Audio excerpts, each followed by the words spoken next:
Dios, aleluya. Me transportaron algunos años estas adoraciones tan lindas. Amén. De los años 80, amén, qué lindo. Pero yo les voy a hablar de una experiencia en alabanza más antigua todavía, pero ya vamos a ir a eso, amén. Gloria al Señor. ¿Cómo están? Doy gracias a Dios por su paciencia, su fidelidad para venir todas estas noches. Amén, a escuchar estas enseñanzas, esta palabra. Y realmente en esta noche pretendo ser mucho más práctico y tocar un aspecto que va de la mano de la santidad, que es la madurez. Porque no es lo mismo ser santo que ser maduro.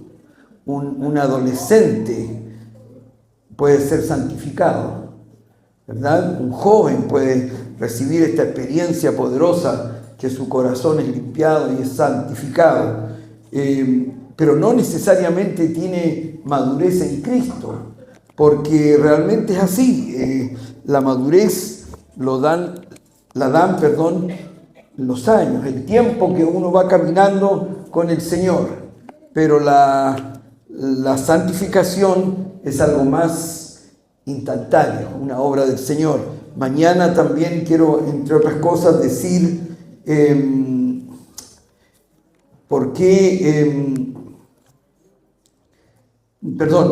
cosas que son cosas que nosotros a veces vemos como muy pequeñas, acompañar nuestro testimonio.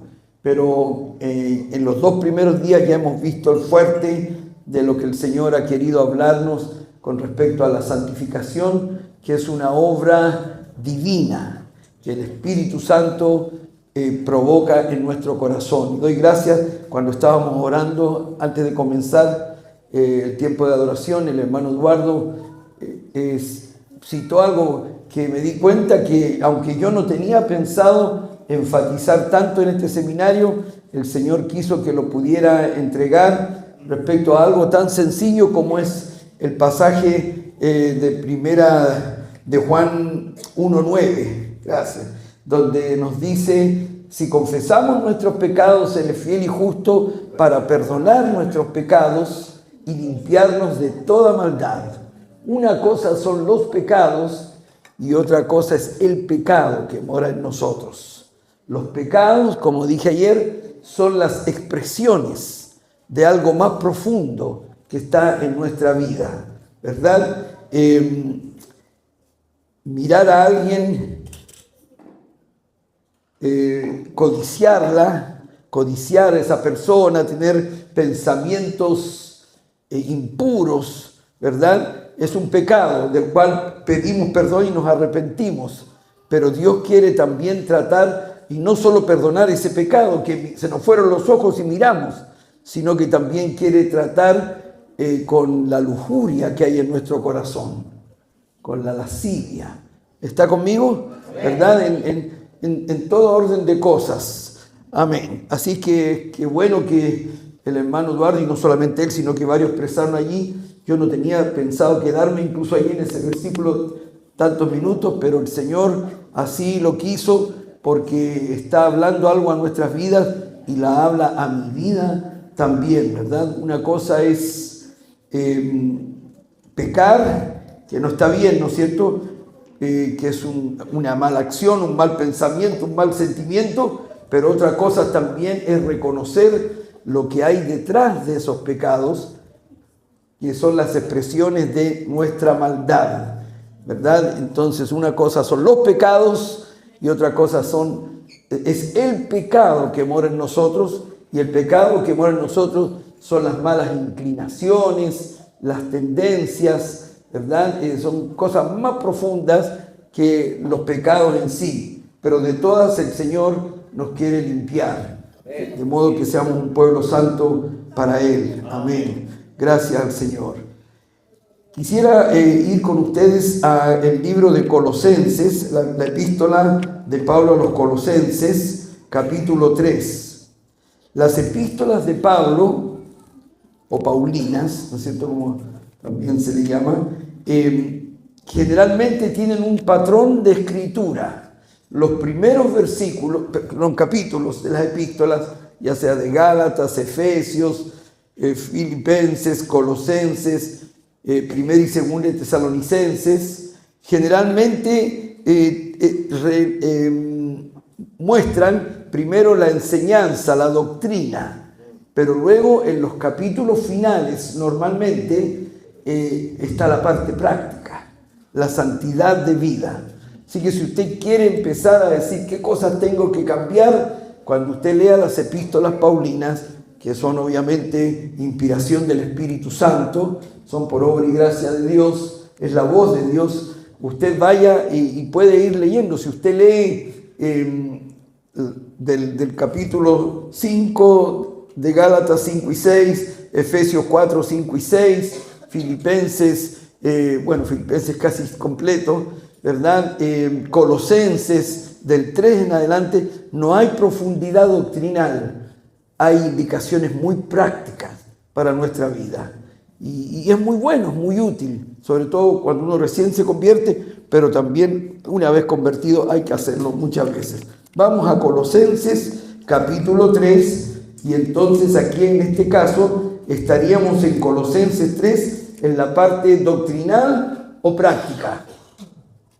En Colosenses 3, práctica, ¿no es cierto? Porque tiene solamente 4 capítulos, Colosenses. Y vamos a leer, a modo de referencia, no voy a entrar en mucho detalle, pero para que nos situemos en el tema de la madurez. Colosenses 3, del 1 al 13, hasta el 14, amén. Hasta el 14, aunque se puede leer todo, pero hasta el 14. Y quisiera que lo leamos alternadamente, porque así me descansa un poquito la voz. No estamos en la iglesia bautista ni metodista, pero lo vamos a leer alternadamente. ¿Ustedes también leen alternadamente? A veces, amén. Bueno, amén. Dice así: si pues habéis resucitado con Cristo, buscad las cosas de arriba, donde está Cristo sentado a la diestra de Dios. Poned la mira en las cosas de arriba, no en las de la tierra. Porque habéis muerto, y vuestra vida está escondida con Cristo en Dios. Cuando Cristo, vuestra vida, se manifieste, entonces vosotros también seréis manifestados con Él en gloria. Haced morir, pues, lo terrenal en vosotros: fornicación, impureza, pasiones desordenadas, malos deseos y avaricia, que es idolatría. Cosas por las cuales la ira de Dios viene sobre los hijos de desobediencia.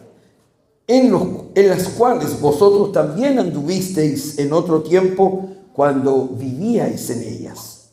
Pero ahora dejad también vosotros todas estas cosas: ira, enojo, malicia, blasfemia, palabras deshonestas de vuestra boca. No mintáis los unos a los otros, habiéndoos despojado del viejo hombre con sus hechos, Y revestido del nuevo, el cual conforme a la imagen del que lo creó, se va renovando hasta el conocimiento pleno. donde no hay griego ni judío, circuncisión ni incircuncisión, bárbaro ni escita, siervo ni libre, sino que Cristo es el todo y en todos. Vestidos pues como escogidos de Dios, santos y amados, de entrañable misericordia, de benignidad, de humildad, de mansedumbre, de paciencia, soportándoos unos a otros y perdonándoos unos a otros, si alguno tuviere queja contra otro. De la manera que Cristo perdonó, así también hacedlo vosotros. y sobre todas estas cosas, vestidos de amor, que es el vínculo perfecto. Amén. Ya que estamos leyendo, vamos a seguir hasta el 17, que es todo tan bonito. Y la paz de Dios gobierne en vuestros corazones, a la que asimismo fuisteis llamados en un solo cuerpo, y sed agradecidos. La palabra de Cristo mora en abundancia en vosotros, enseñándoos y exhortándoos unos a otros en toda sabiduría, cantando con gracia en vuestros corazones al Señor, e himnos y cánticos de cuadros. Y todo lo que hacéis, sea de palabra o de hecho, hacedlo todo en el nombre del Señor Jesús, dando gracias a Dios por medio de Él. Amén. Oremos. Padre, gracias por este hermoso tiempo de alabanza, de adoración, Señor, donde hemos entrado en tu presencia, Padre amado, y tú desciendes el cántico de tu pueblo, porque lo hacemos para ti, Señor, a ti te cantamos. Padre bendito, en esta noche, permite que estas cosas tan sencillas y prácticas que voy a compartir, sin embargo, edifiquen la vida de mis hermanos y la mía, Señor, porque todos necesitamos recibir de ti, Padre amado. Te ruego que los dichos de mi boca y la meditación de mi corazón sean gratos delante de ti, Señor. Gracias, Padre amado, en el nombre de Jesús. Amén y amén. Gloria al Señor. En este capítulo, que lo voy a así señalar someramente, el capítulo 3 de Colosenses, nosotros que aquí se nos apareció de nuevo la palabra santidad, ¿se dieron cuenta? Vestidos pues el 12 como escogidos de Dios, santos y amados, de entrañable misericordia. En este listado, estas indicaciones tan prácticas que el apóstol Pablo da a la iglesia de los Colosenses, nosotros notamos como que hay una progresión en la vida de los creyentes. Lo que yo llamo, de alguna manera, sin ser constructor, ni contratista, ni nada, la obra gruesa y la obra fina. La obra gruesa y la obra fina en la vida de un creyente. Y menciona que nosotros debemos hacer morir, desde el versículo 5 en adelante, lo terrenal en nosotros: fornicación, impureza, pasiones desordenadas, malos deseos y avaricia, que es idolatría, cosas por las cuales la ira de Dios viene sobre los hijos de desobediencia, en las cuales vosotros también anduvisteis en otro tiempo cuando vivíais en ellas. Se mencionan un tipo de pecado que por supuesto no deben ya ser comunes ni frecuentes en la vida de la iglesia, en la vida de un cristiano. Incluso en las lecciones pasadas, ayer y anteayer, tocamos quizás de alguna manera más este tipo de situaciones, ¿verdad? Y habla de hacer morir la fornicación, la impureza, las pasiones desordenadas, los malos deseos, la avaricia, etcétera, etcétera. Cosa que yo lo llamo a esto, en mi entendimiento, la obra gruesa en la vida de un creyente. Porque si un creyente, un cristiano, alguien que se dice cristiano, no ha dejado la impureza moral, no ha dejado la fornicación, el adulterio y tantas otras cosas, nosotros decimos realmente, este no es cristiano, ¿no es cierto? Este no se ha convertido, está viviendo como una persona totalmente mundana. ¿Están conmigo? ¿Verdad? Estos son pecados de grueso calibre, como quien dice, ¿verdad? Pecados muy fuertes. Pero luego el apóstol va hilando más fino y dice en el versículo 8, y dice, en las cuales, el 7 dice, en las cuales vosotros también anduvisteis en otro tiempo cuando vivíais en ellas. O sea, el apóstol da por sentado que esas cosas ya no están en la vida del creyente. ¿Está conmigo? Sí, que ya son cosas pasadas. Pero ahora va hundiendo el bisturí más profundo en el corazón de los colosenses y ahora empieza con pecados que son más decentes, que se pueden tener en la iglesia, pero que no se deben tener. ¿Verdad? El 8. Pero ahora dejad también vosotros todas estas cosas: ira, enojo, malicia, blasfemia, palabras deshonestas de vuestra boca.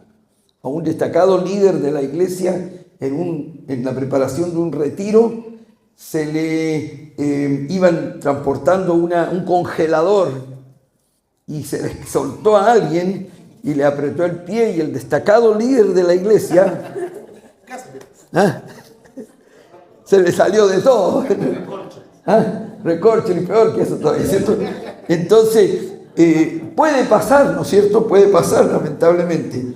El 9, mire algo tan común como dije yo antes, el 9, no mintáis los unos a los otros, habiéndoos despojado del viejo hombre con sus hechos. Toda esta lista de pecados, de malas cosas, son de gente decente y cristiana, que ya dejó la fornicación, el adulterio, la inmundicia, la sodomía, el alcoholismo, la droga, ¿verdad? Etcétera, etcétera, el crimen.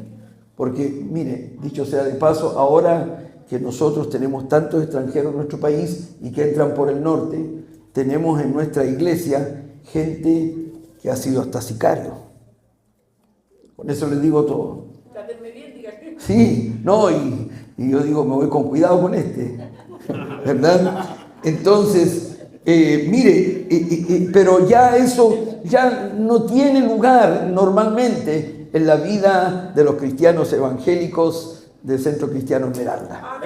Amén, ¿no es cierto? Ya no, claro. Pero agrega algo más, además de que aún esos pecados de gente decente, de gente que nunca estaba en la cárcel, ¿verdad? O gente que nunca cometió un crimen, pero dice cosas tan sencillas pero que son frecuentes: ira, enojo, malicia, blasfemia, palabras deshonestas de vuestra boca, no mintáis los unos a los otros, habiéndoos despojado del viejo hombre. Pero luego no hay que solamente no hacer ciertas cosas, sino que el cristiano santo ahora hace cosas nuevas, ¿verdad? Hace cosas nuevas. No es como dije antes, la santidad no consiste en el largo de la falda ni el corte, si se puede la mujer cortar el pelo, pintar las uñas, ¿verdad? O se puede pintar la cara, sino que es algo más profundo, es santidad de corazón, ¿no es cierto? Eso lo vimos ya un poquito el otro día. Entonces, pero el 12 dice, mire, cosas que ahora uno debería tener, ahora que tengo la unción del Espíritu, ahora que conozco la palabra, ahora que algo he crecido en el Señor, dice, vestíos pues como escogidos de Dios, santos y amados, de entrañable misericordia, de benignidad, de humildad, de mansedumbre, de paciencia. Qué lindo cristiano, qué linda cristiana es esa persona que tiene esas virtudes, ¿verdad? Santos y amados, de entrañable misericordia, de benignidad, de humildad, de mansedumbre, de paciencia, soportándoos unos a otros. Qué virtud más grande, ¿no es cierto? Y a veces hay que tener paciencia en la iglesia, ¿no es cierto? Soportándoos unos a otros y perdonándoos unos a otros, si alguno tuviere queja contra otro. ¿Y por qué? ¿Por qué debo ser misericordioso y perdonador? De la manera que Cristo os perdonó, así hacedlo vosotros. Y sobre todas estas cosas, vestidos de amor, que es el vínculo perfecto. Una persona amorosa y que la paz de Dios gobierna su corazón. Pero es verdad que muchas veces esto ha requerido un tiempo de crecimiento, de madurez, un proceso espiritual. Dejando aquí Colosenses, aunque de alguna manera todo lo que voy a decir se puede refrendar aquí, voy a hablar un poquito sobre cosas que denotan que vamos madurando en el Señor.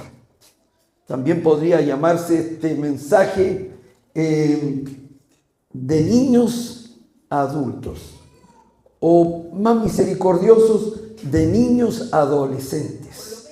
Claro, por lo menos, porque a veces somos adolescentes en el Señor. Nos ponemos rebeldes y hacemos cosas típicas de un adolescente, totalmente inmaduros. Y así como el adolescente a veces ya se quiere ir de la casa, también nos queremos ir de la familia espiritual, de la iglesia. ¿Están conmigo? Segunda de Pedro 3:18. ¿Qué nos dice? Él no es Jesús, no. Gamaliel. Me siento a los pies de Gamaliel. Amén. Vamos a segunda, leamos todos juntos segunda de Pedro 3:18. ¿Qué dice? A ver, 2, 3. Antes bien, creced en la gracia y el conocimiento de nuestro Señor y Salvador Jesucristo. A Él sea gloria, ahora y hasta el día de la eternidad. Hay que crecer, hermano. Diga al que está a tu lado, crece. Date vuelta y diga al que está atrás o al que está adelante. Crece, crece, ¿verdad? Ok, hay que crecer. Ahora, la santificación de... ¿Están conmigo? Por favor, vuelvan. Algunos se fueron hasta Concepción. Vuelvan. Este crecer, fue la hebra, yo me distraigo fácilmente. Este crecer es algo constante. Debemos siempre crecer en la gracia y el conocimiento de nuestro Señor Jesucristo. A diferencia de la santificación, que son obras de Dios potentes, pero y muchas veces instantáneas. Por ejemplo, anoche yo creo que el Señor santificó algunos corazones, si no todos. Quemó malas inclinaciones, tendencias, ¿no es cierto? Pero el hecho que nosotros hayamos recibido una obra de santificación en nuestras vidas no nos hace maduros. Como digo, un adolescente, un joven de 22 años puede ser muy santo y no necesariamente ser maduro en el espíritu, en las cosas del Señor. Y ahí tenemos para toda la vida. Pero la santidad tiene que estar muy luego después que nos convertimos. Y no esperar que algún día voy a ser santo. No, ¿no es cierto? Algunos otros creen que cuando me vaya al cielo voy a ser santo. En la glorificación, ahí voy a ser santo. Pero ahora podemos ser santos. Se cuenta de un hombre que le dieron un diagnóstico de muerte y el hombre pensó que esa semana él se moría. Y dice que llamó a un montón de personas con las cuales se había portado mal, pagó unas cuantas deudas, pidió perdón, perdonó a otros y sintió una gran libertad y un gozo en su corazón. Pero no se murió. Así que gracias a ese apretón fue santificado. ¿Se dan cuenta? Entonces, Dios quiere santificarnos en esta vida. En esta vida. Ok. Pero ahora quiero señalar algunas cosas que vamos madurando en el Señor. Y son cosas muy básicas. Probablemente algunas cosas no se aplican aquí, donde hay ya un conocimiento muy grande del Señor, donde hay experiencias poderosas, donde hay una libertad en el espíritu, pero algunas son de mi peregrinaje espiritual, porque yo no crecí en una iglesia llena del Espíritu Santo. De hecho, yo tuve mi conversión en mi casa, porque crecí en una iglesia de teología completamente liberal, donde no se hablaba de la salvación. Si usted estaba en la iglesia, todos éramos hermanos. Se daba por sentado que porque usted llegó de niño a la iglesia y tenía 14, 15 años, todos me decían hermano, pero nadie me preguntaba, ¿has recibido al Señor en tu corazón? Nada de esas cosas. Y yo en mi adolescencia pasé por una crisis de depresión, una crisis existencial. Y me vino una depresión que se fue asentando en mi vida. Y una vez que mis padres habían viajado fuera de la ciudad en una reunión eclesiástica, estaba mi hermana solamente en la casa y yo me sentí muy mal. Y me vinieron a los 16 años unos deseos, no deseos, pero un asunto que ya no le hallaba sentido a la vida y vinieron pensamientos muy fuertes de suicidio. Y realmente ya estaba considerando la posibilidad. Pero algo sabía del Evangelio. Desde niño tenía Biblia, mi mamá nos enseñaba los salmos y en la iglesia se cantaba un himno en esa época, oh que amigo nos es Cristo, Él llevó nuestro dolor. Pero se cantaban cosas, pero no habían experiencia. Espíritu Santo casi yo creo que no se conocía. Era toda una tradición nomás. Entonces yo en mi pieza, en mi casa, le clamé al Señor. Porque yo dije, ¿cómo puedo estar sintiéndome así si yo soy cristiano? Decía yo. Pero no era cristiano. y le pedí ayuda al Señor en mi casa, en mi pieza, no en el templo. Le pedí ayuda al Señor y en ese estar ahí arrodillado a los pies de mi cama, echando mis lágrimas, vino la presencia del Señor. Yo nunca había sentido la presencia de Dios. Vino la presencia de Dios. Y al venir la presencia de Dios, vino también la convicción de pecado. Porque yo me creía muy decente, criado en la iglesia, nunca había estado preso, nunca había tenido relaciones sexuales, no había hecho cosas tan terribles, no que no las deseara, porque muchas cosas están aquí. En esos años no había pornografía, era muy difícil acceder a la pornografía, pero igual de repente algo se colaba. Y muchas cosas, y cuando vino la presencia del Señor a mi vida, vino realmente convicción de pecado. Y yo me di cuenta que aunque yo era un niño criado en la iglesia y decente, yo estaba muy lejos de Dios. Pero ahora Dios vino a mi vida, se acercó a mí, me visitó. Y entonces de ahí para adelante todo cambió. Y de hecho la depresión se fue inmediatamente. Porque dije, Señor, sálvame, sálvame. Yo no me quiero morir. Yo sabía por lo menos que si me quitaba la vida, me podía ir al infierno. No, yo no me quiero morir. Entonces, pero estaba pensando matarme.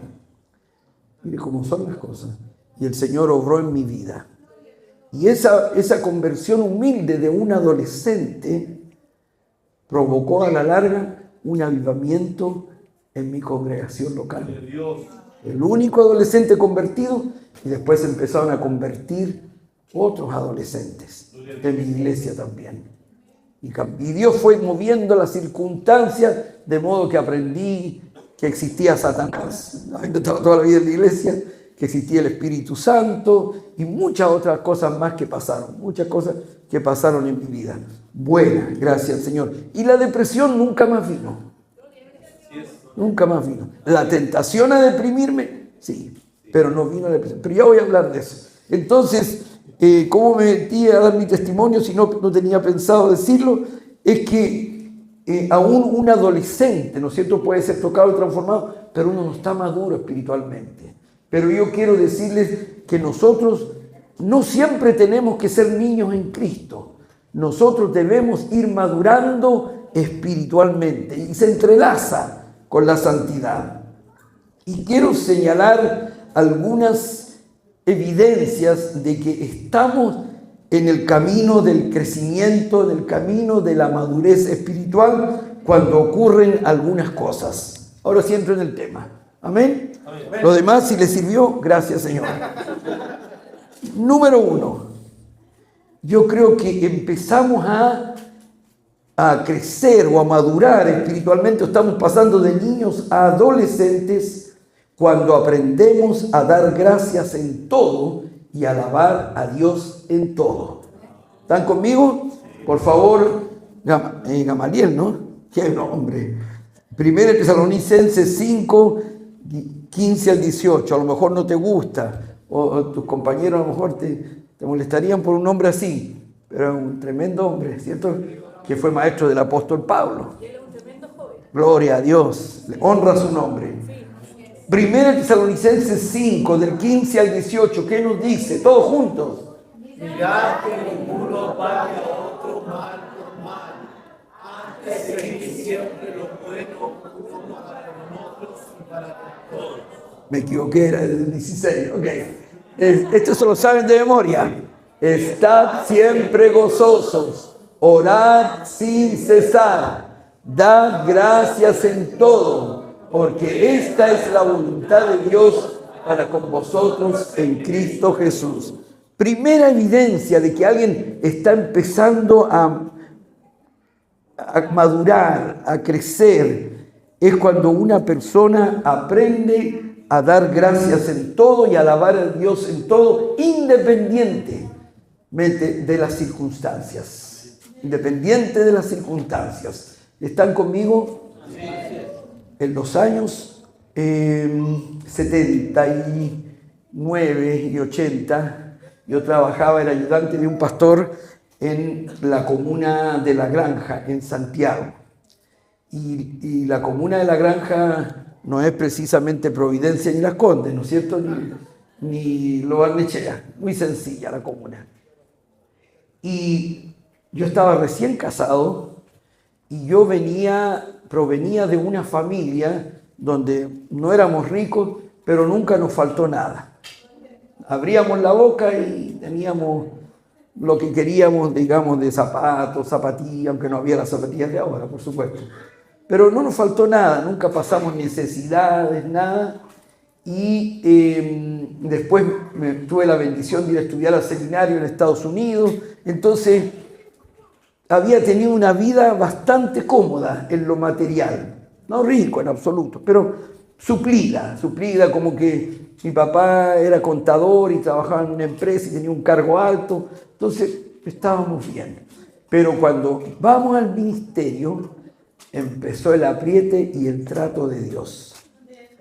Y nosotros recién casados, viviendo en Santiago, empezamos a pasar muchas necesidades. Pero realmente no eran las necesidades solamente de nosotros. Todo Chile estaba empobrecido. Todo Chile estábamos pasando, como dijo el general Pinochet, dijo, hay que apretarse el cinturón, dijo. Y tuvimos que apretarnos el cinturón la gran mayoría de los chilenos. La cosa es que había mucha necesidad en el país, mucha pobreza. Entonces yo recibía de la iglesia como ayudante 3.500 pesos, que era un poquito más que lo que ahora, obviamente, pero igual era muy poco. Y como yo pero he ejercido pocos años en mi vida, soy profesor. Entonces logré unas horitas en una escuela y logré subir mi sueldo a 6.000, casi 7.000 pesos. Pero era muy poco. El asunto que yo muchas veces estaba preocupado, cómo íbamos a pagar. Nos dieron una casa, pero que no tenía nada. Pero no teníamos muchas veces para comer ni nada, teníamos mucha necesidad.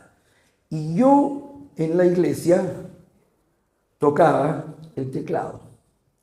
Entonces yo miraba a la gente, las caras, todo lo demás, cómo cantan, si cantan o no cantan. Y realmente yo creo que muchas veces estaba tocando el teclado, pero diciendo qué vamos a hacer. Me casé y no puedo tener a mi esposa en esta condición. Y todas las preocupaciones que tiene un hombre joven que quiere dar un sustento a su esposa, porque no teníamos hijos todavía. Pero estábamos mal económicamente. Pero todo el mundo estaba mal. Habían dos grandes empresas en Chile, una se llamaba el PEM y otra el POG. No sé si la escucharon. Acá también lo hubo, ¿no? Claro, ¿eh? Entonces era mínimo. Y yo tocando el teclado aquí, como estaba Elías esta noche, y Alejandro el otro día, yo miraba y había un grupo que venía a nuestra iglesia porque les quedaba cerca, porque venían a pie, un grupo de Jucum. ¿Conocen Jucum? Hualtuco, una misión. Y si nosotros éramos pobres, ellos eran pobrísimos, pobres. Ellos vivían por fe nada más. Los jucumeros han sido muy abnegados en el mundo entero, un ministerio de fe, pero en Chile había que tener mucha fe para sobrevivir. Y yo estaba tocando el teclado y veía a los hermanos de Jucum que llegaban temprano y ocupaban un ladito así como unas 10, 12 personas, así, y desde la primera fila atrasito. Y alababan a Dios esos pobres, levantaban los brazos y como venían en la mañana, a veces venían a la escuela dominical y eran coritos infantiles, pero alababan con un entusiasmo y caras radiantes, y yo los miraba y una vez no me aguanté más y le dije a uno de ellos, le dije, oye, hermano, ustedes cómo alaban con tantas ganas al Señor, siendo, por no decir que son más pobres que yo, siendo que tienen tantas necesidades, ¿cómo alaban a Dios? Y entonces él me dijo, Pablo, nosotros hemos aprendido a alabar a Dios por principios, no por estados de ánimo. Alabamos a Dios no porque tengamos o no tengamos, nos vaya bien o nos vaya mal. Alabamos y adoramos a Dios porque Él es digno de ser alabado. Hasta ahí quedé yo. Y tuve que pedirle al Señor porque yo tenía por lo menos seguro 6.700 pesos todos los meses. Y imagínense, y yo aprendí. Y yo dije, Señor, qué mal estado. Porque mis estados de ánimo me gobiernan hasta desde el teclado. No puede ser, no puede ser. Cuando una persona aprende a dar gracias en todo, aprende a alabar, aunque ese día o ese año no le ha ido bien, aunque ha golpeado la enfermedad, la escasez, la necesidad, pero esa persona igual alaba a Dios, como Job, que quedó sin nada, ¿verdad? Esa persona ha dado un paso adelante, está madurando. El otro día mi hermano, que estaba en la cárcel, dijo, lo he perdido todo, dijo, estoy como Job. Y yo estuve a punto de decirle, Job era un varón perfecto, vos no te has portado bien para nada. Pero me contuve, porque a veces se comparan con Job, ¿cierto? Y han sido re malos. Claro, entonces, ¿por qué están en la cárcel? Por sinvergüenza. Entonces viene, pero hermano, qué lindo es cuando uno aprende a alabar a Dios, tenga o no tenga. Cuando tiene poquito, cuando la familia no lo acompaña en su servicio al Señor, cuando su pareja, su esposo, su esposa se portó mal, cuando ha muerto un familiar. Pero hay gente que en medio del velorio está alabando a Dios. Amén. Cuando nosotros aprendemos a alabar a Dios y dar gracias en todo, hemos dado un paso en nuestro crecimiento. ¿Está conmigo? Estoy hablando cosas que usted ya sabe. Que a lo mejor no se necesitan que las diga acá. A lo mejor sí. Qué importante, hermano, alabar en todo. Número dos. Esto es como el ABC del Evangelio. Le estoy hablando, haciendo una clase de kindergarten a las mamás de los Pablos. Es una clase muy sencilla. Número 2. En Colosenses 3:13, que leímos recién. Colosenses 3:13, Gama, por favor.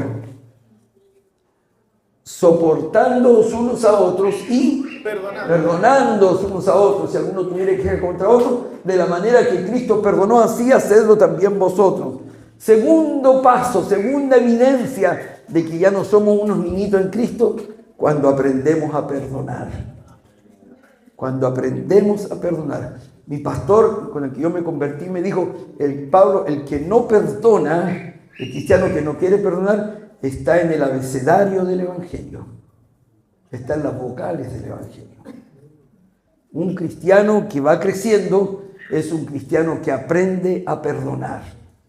Y el perdón es tan importante. ¿Cuánto daño nos hace a nosotros guardar rencor? La amargura es un veneno que preparamos para nuestro enemigo y lo bebemos nosotros. Así es. Porque nos enfermamos, nos hace mal físicamente, emocional, ¿verdad? Espiritualmente, daña aún nuestra mente. La famosísima cantante, que a lo mejor 2 personas no me conocen acá, Connie Francis, que cantaba muy lindo, fue violada en un hotel, en una gira. Un tipo la violó y eso la dejó fuera de todo público por 2 o 3 años, porque se desequilibró mentalmente. Seguramente que alguien la guió, la trataron y volvió nuevamente y cantaba muy lindo.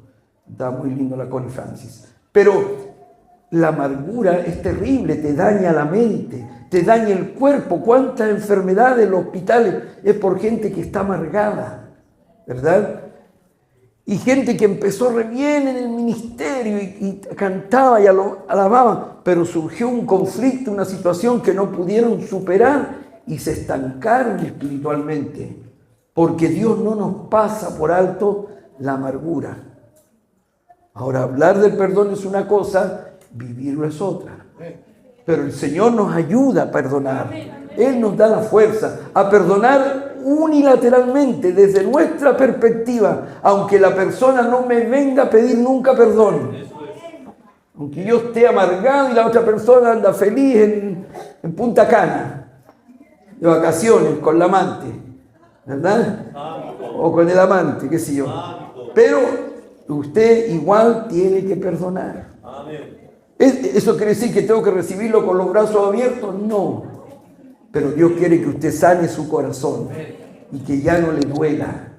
El perdón es algo vital en la vida del cristiano. Y le puse casos extremos, pero hay situaciones, tantos roces que se dan en la obra del Señor, que nos sentimos, que es una palabra más elegante para decir, guardamos rencor, nos sentimos ofendidos, ¿no es cierto? Pero nosotros tenemos que aprender a perdonar. Cuando empezamos a perdonar, ¿verdad? Entonces nosotros estamos creciendo. ¿Están conmigo?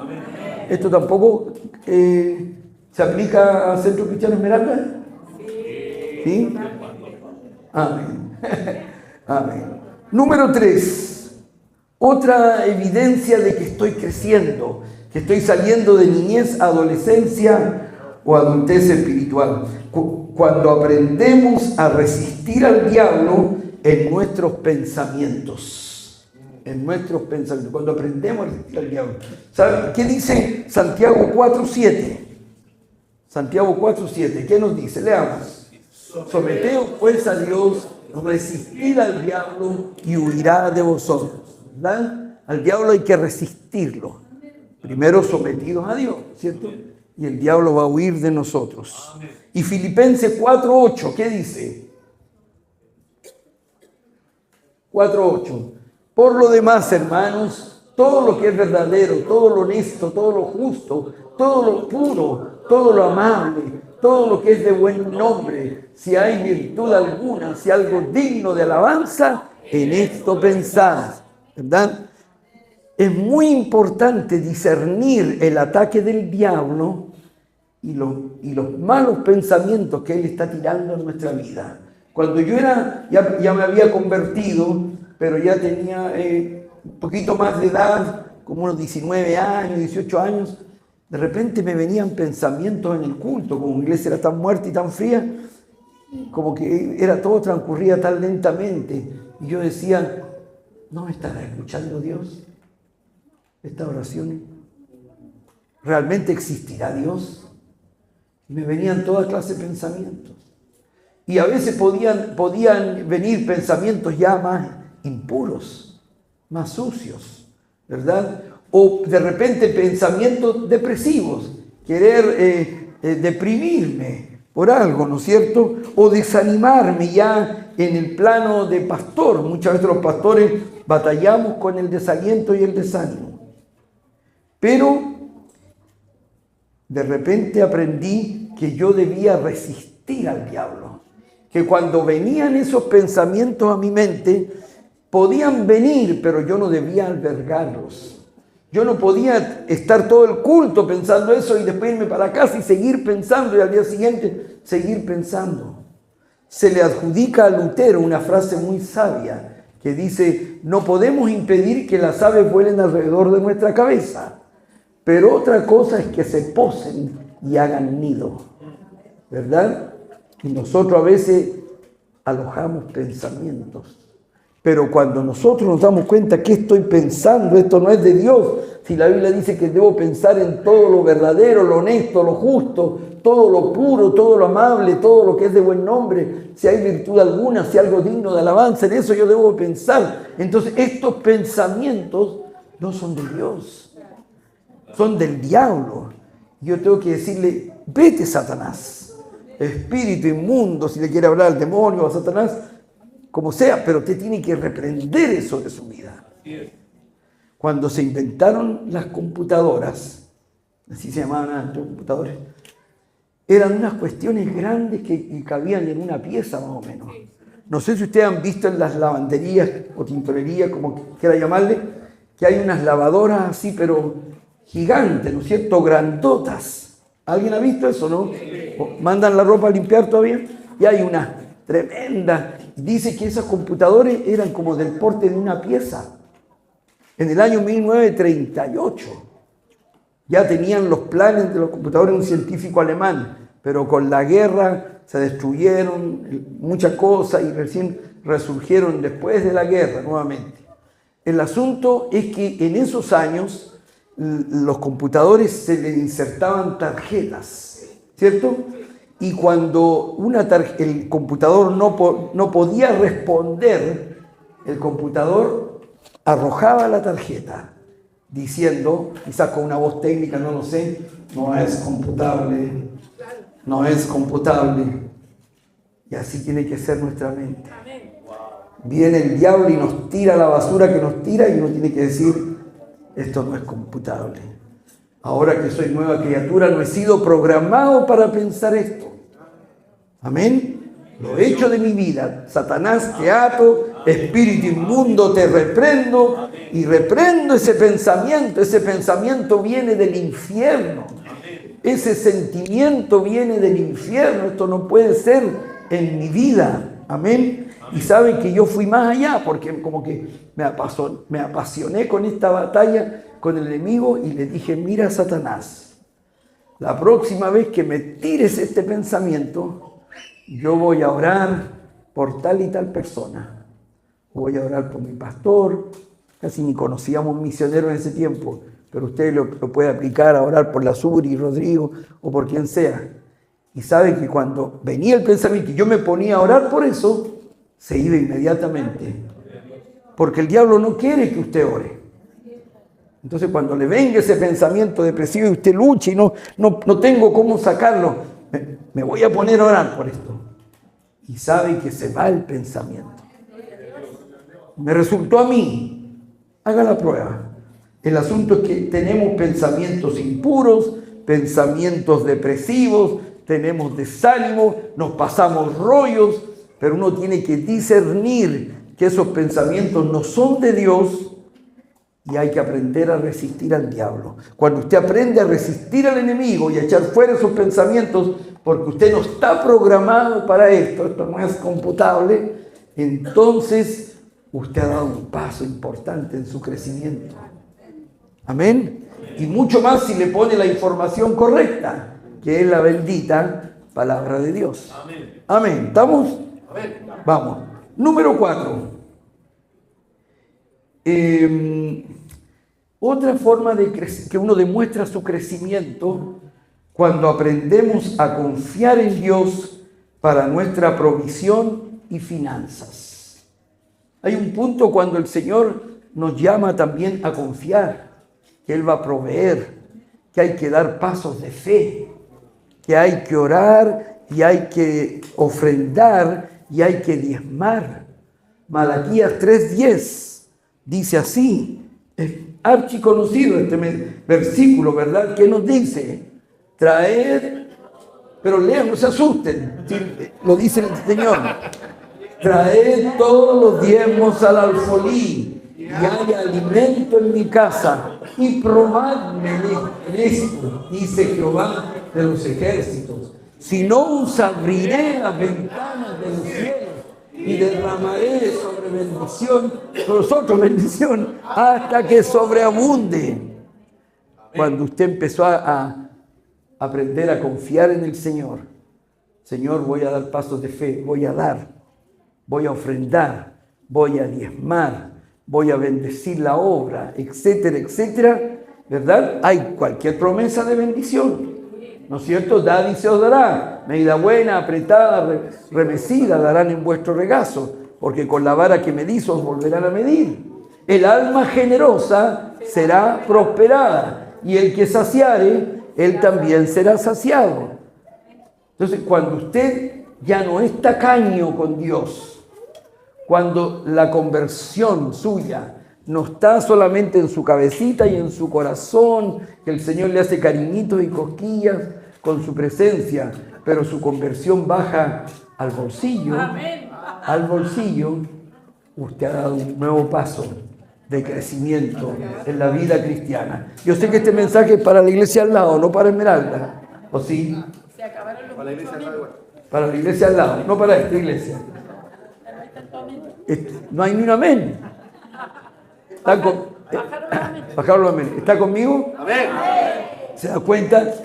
Entonces a veces decimos, oh, esta persona ha crecido tanto, pero le he dicho cosas tan básicas. Aprender a alabar en todo. Aprender a perdonar.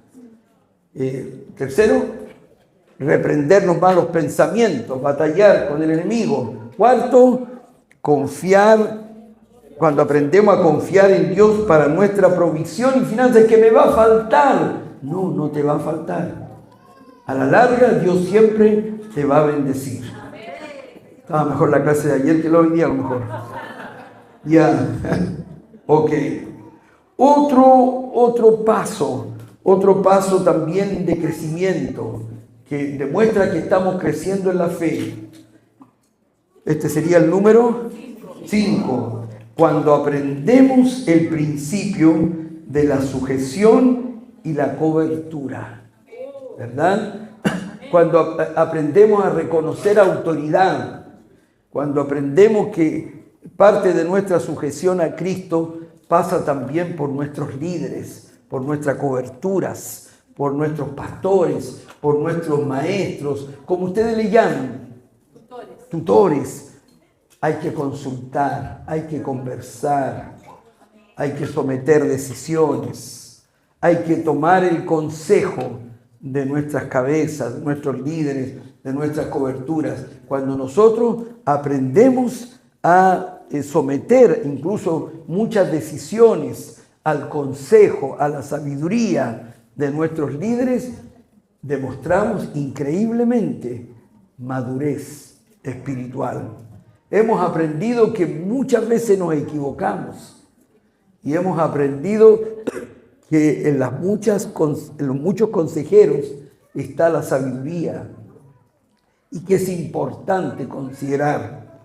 Nosotros que vivimos en una zona cercana a las fronteras de Perú con Bolivia, nos faltan los hermanos que de repente dan testimonio y dicen, como ustedes saben, hermanos, nos fuimos de la iglesia, nos volvimos a nuestro país, no le consultamos a nadie y nos fue re mal, tuvimos que volver. Así que es importante conversar esto con el pastor, importante conversar esto con el líder, con el tutor.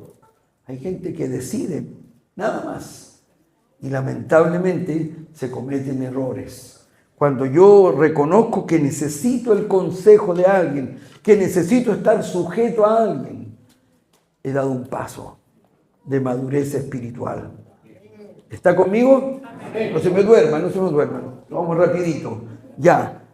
¿O están pensando? No lo sé. Número 6. Otra señal de madurez es cuando aprendemos a esperar los tiempos de Dios. Los tiempos de Dios. Dios tiene un tiempo para traer tu idónea. Dios tiene un tiempo para traer tu idóneo. Escucha, dígale a alguien, escucha. ¿Verdad? Dios tiene un tiempo, claro que sí. ¿Y cuántos que tienen una visión, pero que el Señor les dijo que iban a ir a las naciones? ¿Verdad? Iban a ir a las naciones y todavía no conocen ni Santiago. ¿Verdad? Y Dios les dijo que iban a ir a las naciones. Pero hay un tiempo, hay palabras que toman tiempo. Y no nos desesperamos y no nos vamos con las nuestras. Cuando estábamos tan mal económicamente en los años 80, un hermano de nuestra iglesia que teníamos en La Calera, teníamos Quillota y Calera, y dijo, me voy a Argentina porque no tengo trabajo, me voy con o sin la bendición de Dios. ¿Cómo creen que le fue? Le fue súper mal, pobre. ¿Ah? Sin la bendición de Dios, imagínense. Pero hay a veces que hay que esperar tiempos de Dios. Claro que sí. Le contaba a los pastores que yo a veces lloro cuando no debo. Me da vergüenza porque soy malo para llorar. Pero a veces lloro y digo, ay, Señor, ¿por qué tuve que llorar en público? Tuvimos una chica que el año pasado se casó, abogado, 35 años y se guardó siempre para el Señor, esperando su idóneo. Y esta niña me dijo una vez, si no se da, ya a esta altura no se da, pero no voy a transar con mis principios. Porque tenía colegas, abogados, qué sé yo, que la invitaban a salir y todo lo demás. Y ahí estaba. Pero por un chat cristiano, que yo no sé mucho, pero hay mucha gente que se conoce por chat, yo poco sé de eso, conoció a un chilote. Y Marino no, solamente chilote. A un chilote, buen cabro, de la iglesia metodista pentecostal. Y prendió la cosa, el muchacho vino a conocerla, Antofagasta, ella después viajó a Ancud, sí, Ancud.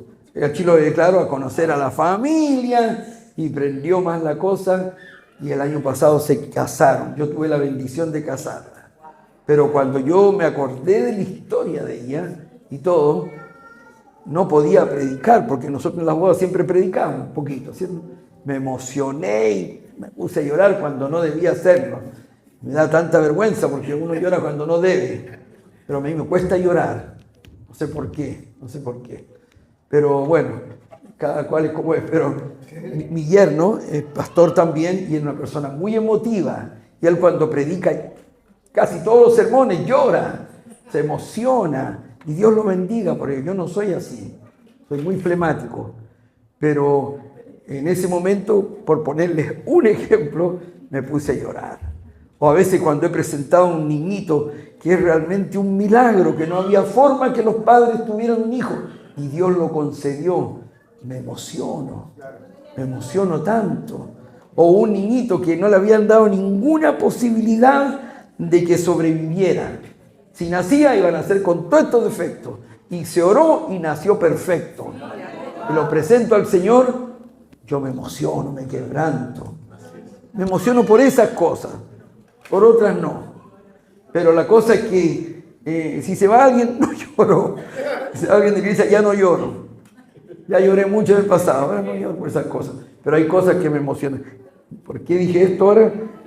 Cuando aprendemos a esperar los tiempos de Dios. La Camila, la abogada, Antofagasta, dijo, si ya no se da, no se da. Pero no voy a transar. Y el Señor le trajo un chilote, buen cabro, comprometido. Su papá es ayudante del pastor en la iglesia en Ancud. Buen muchacho, cabrón. Qué bonito eso, cómo hay gente que espera. A veces otros tienen un llamado. Dios te ha llamado a algo, pero todavía no se da. Todavía no se abre la puerta. Pero no por eso te vas por las tuyas o haces las cosas a tu manera o te desanima y dices, ya no sirvo a Dios. No, aquí estoy esperando. Espera en Dios, porque aún he de alabarle, salvación mía y Dios mío. Qué importante es cuando aprendemos a esperar. A veces también cuando hemos sido tratados injustamente, ¿verdad? La palabra del Señor nos dice, mía es la venganza, yo pagaré, dice el Señor. Y nosotros decimos, ya Señor, lo entrego, lo dejo en tus manos.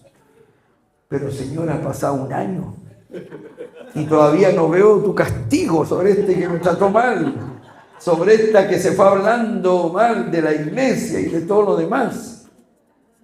Y no espero. Lo entregué, pero espero que sea luego. ¿Verdad? Esperamos que sea luego. Bueno, a lo mejor yo soy así. Esperamos que sea luego. Pero el Señor me habló una vez cuando yo decía, se portó tan mal, Señor, y sigue hablando, y yo te lo entregué a ti, pero yo veo que tú no has hecho nada. Y el Señor me dijo, a él también yo lo amo, y le estoy dando tiempo para que se arrepienta. Le estoy dando tiempo para que se arrepienta. Pero sabe que todos los que se han portado mal, y que yo los he entregado al Señor, tarde o temprano, se ha visto quién tenía el fruto y quién no, quién tenía la santidad o no, quién tenía la unción o no, se ha visto, pero no es inmediatamente. ¿Quién tenía la razón? Y ya cuando Dios pues obra, ya dice, ya Señor, si ya estoy claro, ya se me pasó todo, ¿eh? Saber esperar. Un cristiano maduro sabe esperar los tiempos de Dios. Ya llegará tu ministerio, Dios te ha llamado, no lo dudes. Dios te va a abrir la puerta, cuando menos lo piensas, Dios te va a abrir la puerta. ¿Cuándo se va a convertir esta persona, Señor? Este ser querido mío. Dios está en control. No desmayes. Dios lo va a traer. Dios la va a traer. ¿Amén? Amén. ¿Para qué les digo lo que les dicen los pentecostales? Dios lo va a llamar con dolor. Pero muchas veces es cierto, ¿no es cierto? Ok, vamos, ¿qué número tenemos? 7, amén. Parece que ahí tenemos todo el último, el 8. Ya termino, no se va.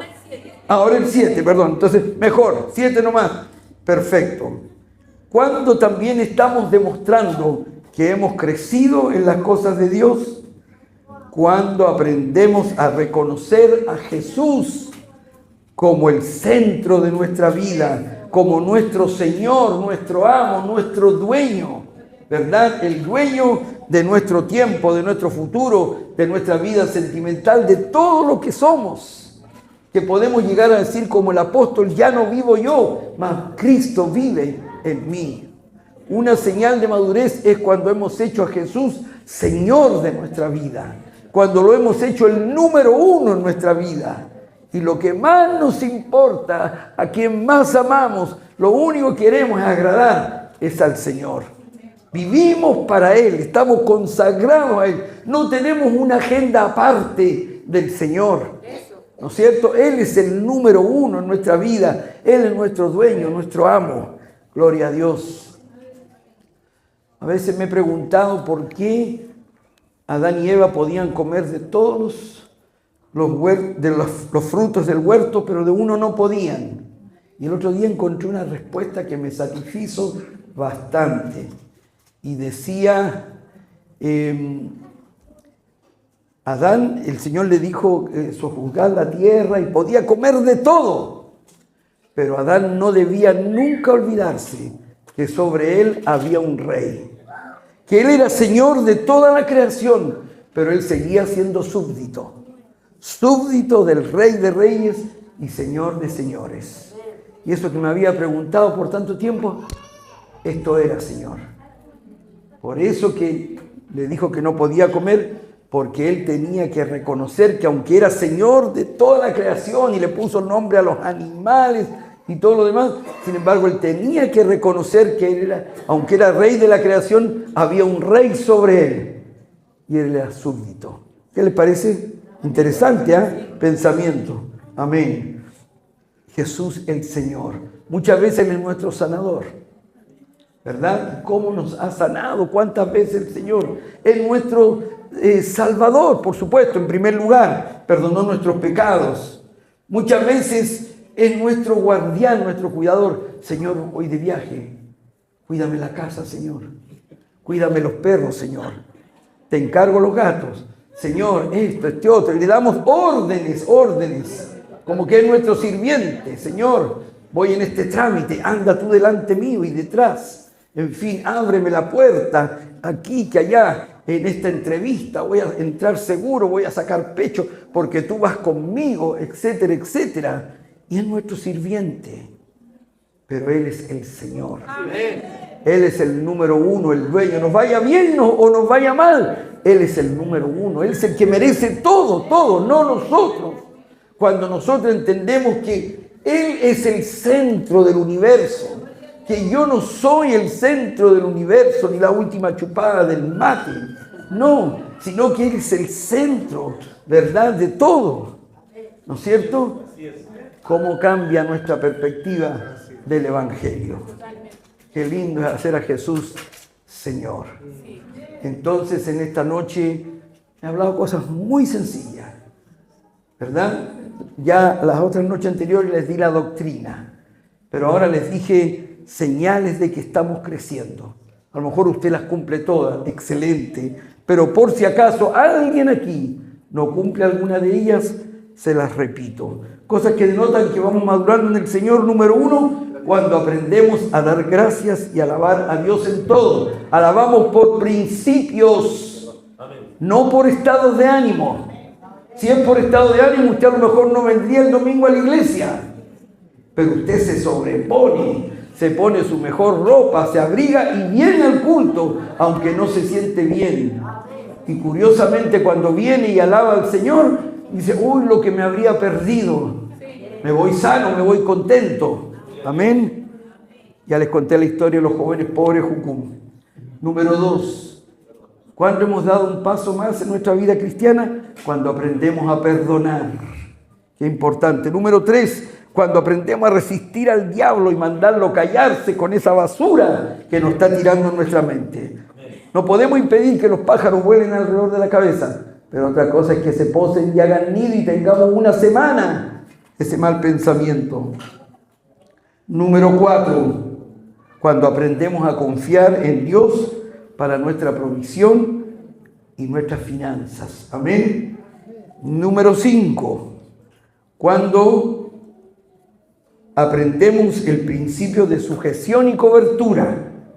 Número 7. Cuando aprendemos a esperar los tiempos de Dios, porque Dios tiene un tiempo, pero Él nos va a escuchar. Acuérdate de la Camila, a los 35 años se casó, está felizmente casada.